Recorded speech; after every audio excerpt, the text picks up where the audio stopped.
Good morning students. हम आपका chapter पढ़ थे चैप्टर 2 कंपोनेंट्स ऑफ फूड। ये लास्ट पार्ट है इस चैप्टर का। इसमें हम बैलेंस डाइट के बारे में पढ़ेंगे। हमने जो फूड के कंपोनेंट्स देखे थे, जो मेजर न्यूट्रिएंट्स देखे थे, जैसे carbohydrate, proteins, fats, vitamin, minerals, ये हमारी बॉडी में होने चाहिए। तो बैलेंस डाइट का मतलब क्या होता है? जब ये सारे न्यूट्रिएंट्स हमारी बॉडी में प्रॉपर अमाउंट में प्रेजेंट होते हैं, उसको क्या बोलते हैं? Balance diet. जब हम कार्बोहाइड्रेट भी लेते हैं, फैट भी खाते हैं और मिनरल्स, विटामिन्स, ये सब कुछ न्यूट्रिएंट्स खाते हैं एक प्रॉपर अमाउंट में, तो उसको हम बोलते हैं balance diet. The food we normally eat in a day is our diet for growth and maintenance of good health. जो हम रोज़ खाना खाते हैं उसको हमारी डाइट बोलते हैं। तो हम खाना क्यों खाते हैं? हमारी ग्रोथ और मेंटेनेंस के लिए, हमारी ग्रोथ हो सके, हम बढ़ सके, और हमारी मेंटेनेंस ऑफ गुड हेल्थ, हमारी जो हेल्थ है वो अच्छी बनी रहे, इसके लिए हम खाना खाते हैं। Our diet should have all the nutrients that our body needs. हमारी अच्छी ग्रोथ और मेंटेनेंस, गुड हेल्थ के लिए हमारी बॉडी में जो भी न्यूट्रिएंट्स होने, सारे न्यूट्रिएंट्स की क्वांटिटी होनी चाहिए in right quantities, not to much of one and not too much little of the other. ये जो जितने भी न्यूट्रिएंट्स हमने डिस्कस करे थे, ये प्रॉपर क्वांटिटी में होने चाहिए। ऐसा नहीं होना चाहिए कुछ ज़्यादा अपन फैट ज़्यादा कंज्यूम कर रहे हैं, मिनरल्स ज़्यादा कंज्यूम नहीं कर रहे हैं, विटामिन्स वाली चीज़ बहुत कम खा रहे हैं, जैसे फ्रूट्स और वेजिटेबल्स बहुत कम खा रहे हैं, हम तला गला ज़्यादा खा रहे हैं, मतलब फ़ैट और कार्बोहाइड्रेट ज़्यादा खा रहे हैं। तो इससे क्या हो जाता है? अगर कुछ भी इम्बैलेंस हो जाता है तो वो डाइट हमारे लिए सही नहीं होती। The diet should also contain a good amount of roughage and water. इसके साथ साथ हमारी डाइट में गुड अमाउंट ऑफ रफेज हमने देखा था, जो हम एक्स्ट्रा खाना खाते हैं, जैसे हम जो रोटियां खाते हैं और ये सब चीज़ों से हमें रफेज मिलता है, फ्रूट से और ड्राई फ्रूट से, इन सब से हमें रफेज मिलता है। तो जो रफेज होता है वो भी हमारी बॉडी में होना चाहिए। Such a diet is called a balance diet, और यही चीज़ बैलेंस डाइट कहलाती है। बैलेंस डाइट का मतलब क्या होता है कि सारे न्यूट्रिएंट्स प्रेजेंट होना चाहिए हमारी बॉडी में सही क्वान्टिटी में। Do you think that people of all ages need the same type of diet? Do you also think that what we need for a balanced diet would depends on the amount of physical work that we do? अब हमारी diet कैसी होनी चाहिए या हमारे as पे भी depend करता है। अगर कोई पर्सन अडल्ट है तो उसको अडल्ट के हिसाब से खाना खाना चाहिए, कोई बच्चा है तो उसे बच्चे के हिसाब से, और कोई बूढ़ा पर्सन है, कोई ओल्ड एज में है तो उसे थोड़ा कम उन्हें थोड़ा कम खाना खाना चाहिए। क्यों? क्योंकि वो उनकी बॉडी इतनी फिजिकल एक्टिविटी नहीं करती। तो वैसे ही जो बच्चे होते हैं उनको ग्रीन सैलेड्स और ग्रीन सलाद ज़्यादा खाना चाहिए, क्योंकि उनकी बॉडी ग्रोइंग होती है। और जो ओल्ड एज के लोग होते हैं उन्हें भी ग्रीन्स वगैरह ये सब चीज़ें हल्का खाना ज़्यादा खाना चाहिए। तो हमारी जो डाइट होती है हमारे एज पे डिपेंड होती है, और सेकेंड थिंग हमारे वर्क पे डिपेंड होती है कि हम किस प्रकार का काम करते हैं, उससे भी डिपेंडेंट होती है हमारी डाइट। जैसे कुछ लोग बहुत ज़्यादा फिज़िकल एक्टिविटीज़ करते हैं, जिम वगैरह जाते हैं, और कुछ लोग उनका काम ही होता है फ़िज़िकल एक्टिविटी करना। जो लेबर्स होते हैं वो बहुत हार्ड वर्क करते हैं, तो उन्हें ज़्यादा मतलब और पौष्टिक वाला खाना खाना चाहिए। जबकि जो कोई बैठने वाला काम करता है तो उसे थोड़ा हल्का खाना खाना चाहिए। तो हमारी जो डाइट होती है वो हमारे वर्क पे भी डिपेंड होती है कि हमारी बॉडी कितना काम करने वाली है, उस पर भी डिपेंडेंट होती है। Prepare a chart of whatever you eat over a period of week. Check whether all the nutrients mentioned are present in one or the other food items being eaten within a day or so.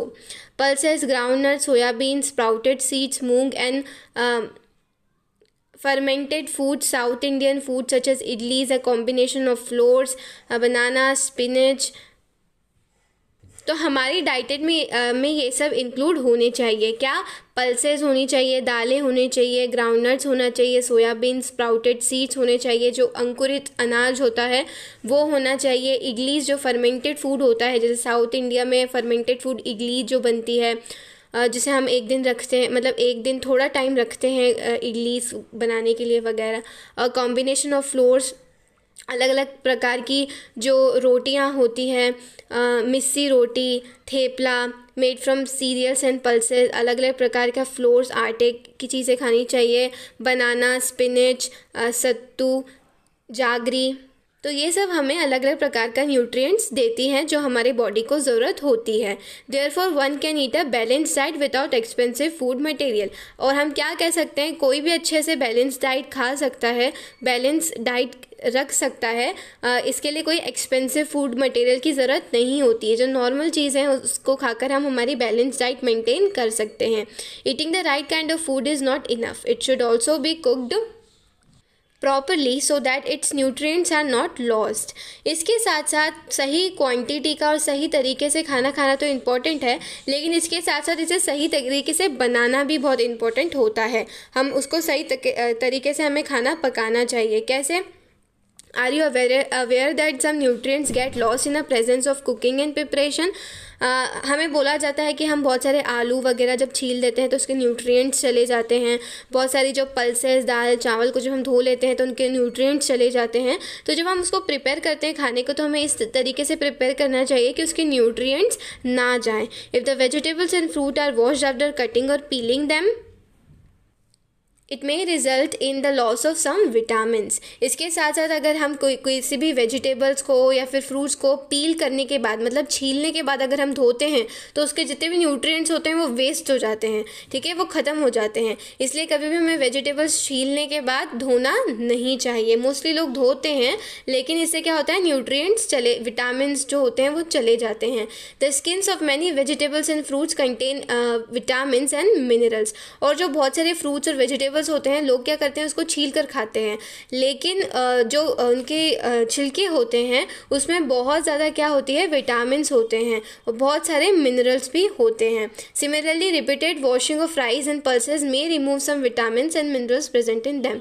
इसके साथ साथ अगर हम दाल चावल को बहुत ज़्यादा धोकर यूज़ करते हैं तो उसके जितने भी विटामिन्स होते हैं ना वो सारे निकल जाते हैं। तो हमें लिमिटेड क्वांटिटी में ही धोना चाहिए और फ्रूट्स वगैरह हमको छिलके के साथ ही खा लेना चाहिए। We all know that cooking improves the taste of food and makes it easier to digest. At the same time, cooking also result in loss of certain nutrients. हमें सबको पता है हम खाना पकाकर क्यों खाते हैं, क्योंकि इससे क्या होता है, सबसे पहले तो टेस्ट अच्छा आता है फूड का। अगर हम कच्चा खाते हैं तो उसका टेस्ट इतना रॉ आता है, हमें अच्छा नहीं लगता, लेकिन जब हम पका के खाते हैं तो उसका फूड का जो टेस्ट होता है वो इन्हेंस हो जाता है। इसके साथ साथ it makes easier to digest. हमारा जो डाइजेशन की प्रोसेस होती है वो भी उबला हुआ खाना अगर हम खाते हैं और पका हुआ खाना खाते हैं तो हमारी जो डाइजेशन वाली प्रोसेस भी सिंपल हो जाती है। हमारे जो डाइजेशन के, हमारे पेट को ज़्यादा मेहनत नहीं करनी पड़ती चीज़ें डाइजेस्ट करने के लिए। At the same time cooking also result in loss of certain nutrients. लेकिन इसके साथ साथ अगर हम चीज़ों को पका कर खाते हैं तो उसकी वजह से क्या होता है कि जो कुछ न्यूट्रिएंट्स होते हैं वो लॉस हो जाते हैं, वो ख़त्म हो जाते हैं अगर हम किसी चीज़ों को पका के खाते हैं। Many useful proteins and considerable amount of minerals are lost if excess water is use during cooking and it's then thrown away. क्या होता है कि हम किसी को पानी डाल के पकाते हैं किसी चीज़ को, फिर हम देखते हैं कि अरे इसमें तो पानी ज़्यादा हो गया, तो फिर हम उसको पानी को ड्रेन कर देते हैं। इसकी वजह से क्या होता है कि वो पानी में जितना भी न्यूट्रिएंट्स होते हैं, मिनरल्स होते हैं, वो सारे वेस्ट हो जाते हैं। तो इसका ध्यान हमें रखना चाहिए कि हमें ज़्यादा पानी नहीं यूज़ करना चाहिए खाना बनाते वक्त। Vitamin C gets easily destroyed by heat during cooking. Would it not be sensible to include some fruits and raw vegetables in our diet? और जो विटामिन सी होता है, विटामिन सी हमें काय से मिलता है, पाइनएप्पल हो गया, ऑरेंजेस हो गए और जो लेमन्स हो गए, ये टमाटो होते हैं, इसके साथ में जो कैप्सिकम्स वगैरह जो होती हैं, इन सब चीज़ों से हमें विटामिन सी मिलता है। तो मोस्ट ऑफ़ द टाइम क्या होता है, जब ये विटामिन सी की चीज़ों को हम बनाते हैं और जब उसको बहुत ज़्यादा उबालते हैं, कुकिंग करते हैं, तो क्या होता है, वो उसके न्यूट्रिएंट्स सारे चले जाते हैं, विटामिन सी जो होता है वो चले जाता है। Would it not be sensible to include some vegetables and raw vegetables in our diet? तो हमें इसके लिए क्या करना चाहिए, रॉ चीज़ें खानी चाहिए। कुछ वेजिटेबल्स हमें सलाद के रूप में खाना चाहिए, फ्रूट्स हमें रॉ फॉर्म में खाने चाहिए। बुजू thought that fats would be the best foods to eat all the time. Katori bowl of fat will give much more energy than a katori of carbohydrate rich food, isn't it? So he ate nothing but food rich in fats, fried food like samosa and puri, snacks, malai, rabdi and peda, sweets. Do you think he was right? No, of course. क्या हुआ था कि ये भुजू ने सोचा कि हमें पता है कि जो फैट है, फैट से हमें ज़्यादा एनर्जी मिलती है इन कंपैरिजन टू कार्बोहाइड्रेट, हम पढ़ चुके हैं, ठीक है। लेकिन फैट और कार्बोहाइड्रेट की क्वांटिटी, हमें दोनों की क्वांटिटी हमारी बॉडी में लेना चाहिए, लेकिन भुजू ने ऐसा नहीं किया। उसने क्या सोचा कि फैट से हमें ज़्यादा एनर्जी मिलती है तो चलो फैट की चीज़ें ही खाते हैं। तो उसने क्या करा, उसने बहुत सारी फैट से रिच चीज़ें वो खाता था, जैसे फ्राइड फूड ज़्यादा खाता था, दली गली चीज़ें, समोसे, पूरी, मलाई, ये सब चीज़ें उसने खाना स्टार्ट कर दी। तो उसकी वजह से क्या हुआ कि वो मोटा हो गया। इतना चाइल्ड ओबेसिटी जो होती है, तो जो फैट की चीज़ हम जो खाते हैं नॉर्मली, आजकल बच्चों को फ्राइड फूड जो होता है, फास्ट फूड जो होता है, बच्चों को खाना बहुत पसंद होता है, लेकिन हमें उसको लिमिटेड क्वांटिटी में ही खाना चाहिए। अगर हम ज़्यादा खाते हैं तो क्या होता है, it can be very harmful for us to eat too much of fat rich foods. हमारे लिए बहुत हार्मफुल हो सकता है अगर हम बहुत ज़्यादा फैट रिच फूड खाते हैं। तो we may end up suffering from a condition call obesity. अगर हम ऐसा करते हैं, हम खाते जाते हैं फास्ट फूड बहुत ज़्यादा और बाकी सब न्यूट्रिशन का ध्यान नहीं रखते, तो क्या होता है कि हमें चाइल्ड ओबेसिटी होने लगती है। ओबेसिटी मतलब हम मोटापा हमारा बढ़ने लगता है, जैसे यहाँ भुजू के साथ हुआ, ठीक है। उसने फैट की चीज़ें ज़्यादा खाने लग गया तो वो मोटा हो गया, ओबेसिटी की प्रॉब्लम हो गई उसे, ठीक है। तो हमें हमारी बैलेंस डाइट रखना चाहिए, फैट की चीज़ें भी खाना चाहिए लेकिन लिमिटेड क्वांटिटी में खाना चाहिए, सारे मिनरल्स, विटामिन, सब कुछ चीज़ें खाना चाहिए। अब जो लास्ट टॉपिक है वो है डिफिशिएंसी डिसीज़। डिफिशिएंसी डिसीज़ क्या होती है, इसे डिफिशिएंसी का मतलब होता है कमी हो जाना, ठीक है। तो इन जो भी हमने न्यूट्रिएंट्स डिस्कस करे थे, इन न्यूट्रिएंट्स में से अगर किसी भी चीज़ की कमी हमारी बॉडी में हो जाती है तो हमें क्या हो जाता है, डिफिशिएंसी डिसीज़ हो जाती है। A person may be getting enough food to eat but sometimes the food may not contain a particular nutrient. If this continues over a long period of time the person may suffer from its deficiency. क्या होता है कि हमें enough खाना तो हम खाते हैं सुबह से लेकर शाम तक, ठीक है, लेकिन कभी कभी ऐसा होता है कि हम जो खाना खाते हैं उसमें जो हमारी बॉडी कुछ न्यूट्रिएंट्स की कमी हो जाती है, हमें पता ही नहीं होता कि हम ये ठीक से खा नहीं रहे हैं, ठीक है। ये वाला न्यूट्रिएंट्स की कमी हमारी बॉडी को हो जाती है, किसी न्यूट्रिएंट्स की कमी हो जाती है। अगर ये लंबे समय तक चलता गया, अगर वो न्यूट्रिएंट्स हम ले ही नहीं रहे हैं हमारी बॉडी में, वो जो जैसे आजकल बच्चे वेजिटेबल्स नहीं खाते और वेजिटेबल्स खाना अगर हमने बंद ही कर दिया तो हमें बहुत सारे विटामिन मिलना बंद हो जाते हैं, और वो विटामिन जैसे मिलना बंद हो जाते हैं और ऐसा लॉन्ग टाइम हो जाता है, लंबा समय हो जाता है, तो उसके बाद हमें प्रॉब्लम हो जाती है, डिसीज़, बीमारी हो जाती है, डिफिशिएंसी डिसीज़ हो जाती है, मतलब उस चीज़ की कमी हो जाती है हमारी बॉडी में। डिफिशिएंसी ऑफ वन और मोर न्यूट्रिएंट कैन कॉज डिसीज़ और डिसऑर्डर्स इन आवर बॉडी। और अगर एक से ज़्यादा न्यूट्रिएंट्स की कमी हमारी बॉडी में हो गई तो क्या होता है, बहुत सारी डिसीज़ के खतरे होते हैं, बहुत सारी बीमारी के खतरे होते हैं, इसके साथ डिसऑर्डर हो जाता है हमारी बॉडी को। Disease that occurs due to lack of nutrients over a long period are called deficiency disease। तो deficiency disease क्या होती है, अगर हमारी बॉडी को किसी न्यूट्रिएंट की कमी पड़ती है और लंबे समय तक किसी की कमी हो गई हमारी बॉडी में, तो हमें ये डिफिशिएंसी डिसीज़, कमी वाली डिसीज़ हो जाती है। If a person does not get enough protein in his or her food for a long time, he or she likely to have stunted growth, swelling of face, discoloration of hair, skin disease and diarrhea। अगर किसी person ने protein अच्छे से consume नहीं कर रहा है, कोई पर्सन प्रोटीन की मात्रा कम है उसकी बॉडी में, तो उसे प्रोटीन की डिफिशिएंसी हो जाती है, जिसकी वजह से कौन कौन सी डिसीज़ होने का खतरा होता है, स्टंटेड ग्रोथ होने लगती है, कि हमारी जो बढ़ने में हमारी दिक्कत होने लगती है, हमारी हाइट नहीं बढ़ती, स्वेलिंग ऑफ फेस फूल जाता है, स्वेल हो जाता है, डिसकलरेशन ऑफ हेयर, हमारे हेयर जो होते हैं वो ग्रे होने लग जाते हैं, स्किन डिसीज़ हो जाती हैं, स्किन हमारे वाइट बाल होने लगते हैं, स्किन डिसीज़ मतलब बहुत सारी स्किन की प्रॉब्लम्स होने लग जाती है, ड्राई स्किन होने लगती है, डायरिया हो जाता है, डायरिया का भी खतरा होता है। तो इसलिए प्रोटीन की क्वांटिटी हमारी बॉडी में हमें रखना चाहिए। और प्रोटीन हमें कहाँ से मिलता है, दूध, घी, और वेजिटेरियंस के उसमें दूध, घी और दूध के प्रोडक्ट्स खाने से मिलता है। इसके साथ साथ जो नॉन वेजिटेरियंस होते हैं उनको फ़िश, चिकन और ये सब चीज़ों खाने से प्रोटीन मिलता है। If a diet is deficient in both carbohydrate and proteins for a long period of time, the growth में स्टॉप कम्प्लीटली। इसके साथ साथ अगर कार्बोहाइड्रेट और प्रोटीन की मात्रा हम एकदम ही कम कर लेते हैं हमारी बॉडी में और कुछ खाते ही नहीं हैं कार्बोहाइड्रेट और प्रोटीन से रिलेटेड, तो क्या होता है, हमारी बॉडी ग्रो करना ही बंद हो जाती है, हमारी बॉडी की ग्रोथ एकदम बंद हो जाती है। Such a person become very lean, ऐसे पर्सन बहुत पतले हो जाते हैं, बहुत लीन हो जाते हैं, बहुत पतले हो जाते हैं, थिन भी हो जाते हैं। And so weak that he or she may not even be able to move, और इतने पतले और इतने कमज़ोर हो जाते हैं कि वो अपने प्लेस से मूव ही नहीं कर पाते, हिल भी नहीं पाते हैं और चल नहीं पाते हैं, और ऐसी दिक्कतें हो जाती हैं। Deficiency of different vitamins and minerals may also result in certain diseases as disorder, some of this are mention in table 2.3। इसके साथ साथ अगर हम विटामिन्स और मिनरल्स की डिफिशिएंसी हमारी बॉडी में हो जाती है, विटामिन्स हमें कहाँ से मिलता है, फ्रूट्स और वेजिटेबल्स खाने से मिलता है। मिनरल्स हमें बहुत सारी अलग अलग फ्रूट्स में मिनरल्स होते हैं, जैसे जो बनाना होता है उसमें पोटेशियम होता है, ऐसे बहुत सारे मिनरल्स होते हैं। तो ये सब हमें फ्रूट्स और वेजिटेबल्स खाने से मिलते हैं।